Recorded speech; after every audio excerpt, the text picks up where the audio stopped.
नागपूर विमानतळ परिसरात धोकादायक इमारती. अहमदाबादच्या घटनेनंतर उंच इमारतींचा प्रश्न ऐरणीवर. अहमदाबाद विमानतळावरून लंडनसाठी झेपावल्याच्या काही मिनिटात विमान कोसळलं. ते विमानतळ परिसरातील वैद्यकीय महाविद्यालयाच्या वसतिगृहाच्या इमारतीवर पडलं. या पार्श्वभूमीवर नागपूर विमानतळाच्या सभोवताली असलेल्या उंच इमारतींचा प्रश्न ऐरणीवर आलाय. डॉक्टर बाबासाहेब आंबेडकर आंतरराष्ट्रीय विमानतळाच्या सभोवताली असलेल्या 63 इंच इमारती विमान उतरवताना आणि उड्डाण घेताना अडथळा ठरताय. त्यामुळे भारतीय विमानतळ प्राधिकरणानं या इमारतीच्या मालकांना नोटीस बजावली आहे, परंतु अद्याप या संदर्भात सुरक्षेविषयी दुर्लक्षच केलं जात असल्याचं दिसून येत आहे. देशात वेगाने विकसित होणारं शहर म्हणून नागपूरचं नाव घेतलं जातं. शहर चारही दिशांनी झपाट्याने वाढत असलं तरी शहराचा दक्षिणेकडील भाग अधिकच वेगाने विकसित होतोय. मोठमोठ्या शिक्षण संस्था, आरोग्य संस्था या भागात आल्यात. रोज नवनव्या गृहप्रकल्पांची पायाभरणी या भागात होते.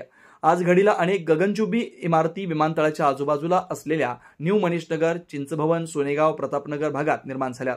येथील डॉक्टर बाबासाहेब आंबेडकर आंतरराष्ट्रीय विमानतळावर राष्ट्रीय आंतरराष्ट्रीय विमानांची ये जा सुरू असते.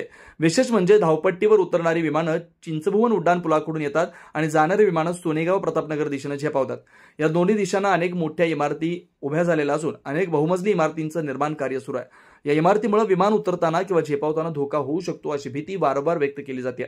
नागपूर येथील आरटीआय कार्यकर्ते अभय कोलारकर यांनी मागील काही वर्षापूर्वी माहिती अधिकार कायद्याअंतर्गत दाखल केलेल्या एका प्रश्नाच्या उत्तरात नागपूर विमानतळाभोवती असलेल्या 63 इमारती उड्डाण मार्गात अडथळा निर्माण करतायत हे स्पष्ट झालं होतं.